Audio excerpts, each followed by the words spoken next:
Okay, I'm going to quickly go through the different scenarios for the troubleshooting lab, and be sure that you understand and see what's going on. So the first one we're going to take a look at is, I'm not going to do every case, I'm just going to do general, point A. So we have a ground to point A. That's what that's saying right there. So just by looking at this, I can see that if this is indeed the case, that I'm going to have current flow through light 2 here, regardless if I push this push button or not, okay? So I'm going to go ahead right now. I'm going to take my ground fault right here, and we're going to watch the lights over here, because supposedly when I go into A, something should happen. And yes, this light came on bright. There, both lights are dim. When I plug into A, this one goes off, this one comes on. How come? Well, because once again, if I go to A, I've got a straight shot, and that's going to pretty much stay there. Now, if I push the start button, I'm going to get the control relay to come on right here, and then it will end up holding itself on when I let the button up. But light 2 is going to stay on because basically I have just 2 parallel circuits here. I got from line 1 to line 2. So let's check it. If I push this, that light's on, and this light's on. This light's not on, so I get the 2 lights on.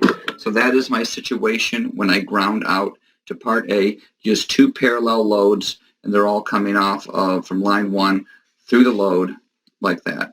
And light 3 also came on because the circuit's working like it should in that regard.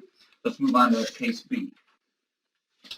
So in case B, we have a ground to here, okay? So B to here. So if you think about it, it's very similar to A, except the stop button is what's going to affect whether I have a straight shot through to this light. So if I go to B, I would expect that this light would stay on. So I'm unhooked A, I have 2 dims, I'm going to B, and I do have this light to come back on, and then this one went off because I basically have a complete circuit there, because my ground is pulling line 1 through the stop. If I hit the stop button, by the way, these lights go back to being dim, dim, and dim. But when I let it up, I have a straight shot. So when I opened up that stop, I no longer had the straight shot, and they both went back to being dim. What happens when I hit the start? Well, I'm going to have the control relay come on and the light come on, and it's going to hold itself, right? But this light is going to stay on because I have the bypass there. So if I hit start, this light stayed on, my light came on like it was supposed to be, and this one is off. So that's how point B is working. Let's go on to point C. We talked about C a little bit already. That was where we had a ground fault to C right there without anything happening.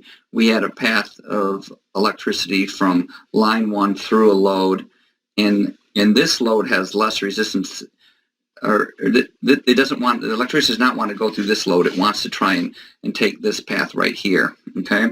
And so what happens is the light will come on. That's the way that we did the math in the lecture, okay? So electricity wants to take the path of least resistance. So I went ahead and went to C. There, I unplugged it, so I'm back to both dim, but when I go to C, then this one came on this time because of that path. Now, what's going to happen when I push that button here? Well, I'm going to get flow through here, okay? I'm going to get flow through here, at which point I then have a parallel circuit. So this goes through this load to L2, and it goes through this load through L2. So my path will no longer be through here. When I push the start, it will do the control relay, and it will be due to L. So I would expect these lights to switch when I push the button. I did. This light came on, and the light is working like it should. Okay? So once again, why did they switch? Well, before I had through the ground fault through the relay, which is not an ideal situation, but when I push the button, electricity can't flow backwards. It's going to flow forward and I got a parallel circuit here with 2 loads. So that's what is happening in C. Okay? That was a little tricky, wasn't it? Let's go to ground fault to D. Okay, so if I go a ground fault to D over here, well, what do I think is going to happen? Well, if I go to D, it looks like I'm automatically, no matter what, going to have flow that way, so that this light will come on no matter if I push the buttons or not.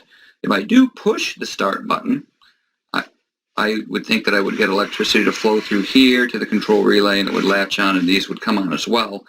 But this light is going to not be affected. It's going to stay on. So let's go ahead and take a look at that and see if that's what happens. I'm going to take this off, and I'm going to go to D, which is here. Watch the lights. And there we go. We have that light on. It went bright. This light went bright because it has a direct path. If I unhook D again, you'll see they're dim. I go to D. This light's bright. When I hit start, that light comes on because this is working like it should. But this light didn't switch because we still have that direct path of current. So basically, we end up with this load and this load being in parallel.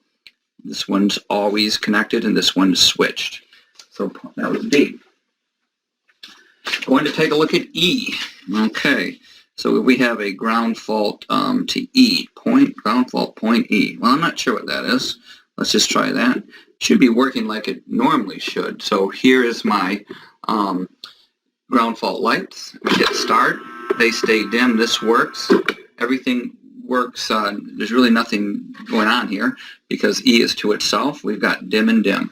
Okay, so this would be dim and this would be dim. And then when I push the buttons, this becomes bright. Okay, so that seems like it's working like it should. F, let's go to F. So if I have a ground fault to F right here, let's see what's going on. F's here somewhere. Well, it doesn't look like anything is initially going to happen, okay, because these contacts are open. So when I go to F, I would expect these two lights to be dim and dim. So let's go ahead and go to F. Let's see, they're dim right now, and I go here, and they remain dim. Those are dim, okay? So now what happens when I push the start button? Well, this is going to bring on the control relay, and it'll bring on the memory, and it's going to close these contacts here. Well, when this contact closes, and this contact closes, I'm going to get a parallel path of electricity. So it looks like this will cause this light to come on, and because it's a parallel path, that can go one or the other. It looks like this light will go on as well. So I would expect one of the 2LT to come bright when I push the button. Let's see, watching the lights here. I get the light to come on. The other light's working like it should. And the relay's working like it should. But I get this light to come bright when I do the memory, because once again I have a parallel path here. Okay? And the last one was point G. So I'm guessing it might be a little bit opposite to that. Okay?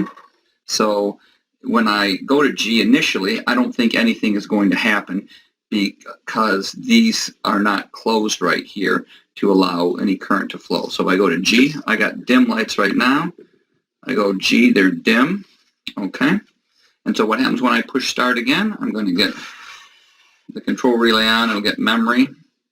And then because these are going to close, especially this one right here, I'm going to get flow to here, causing that light to come on.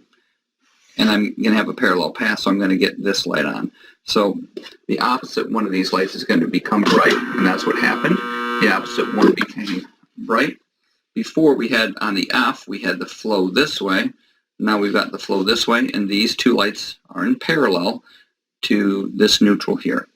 So that is a quick rundown of how that lab was working, and hopefully you understand that for the quiz.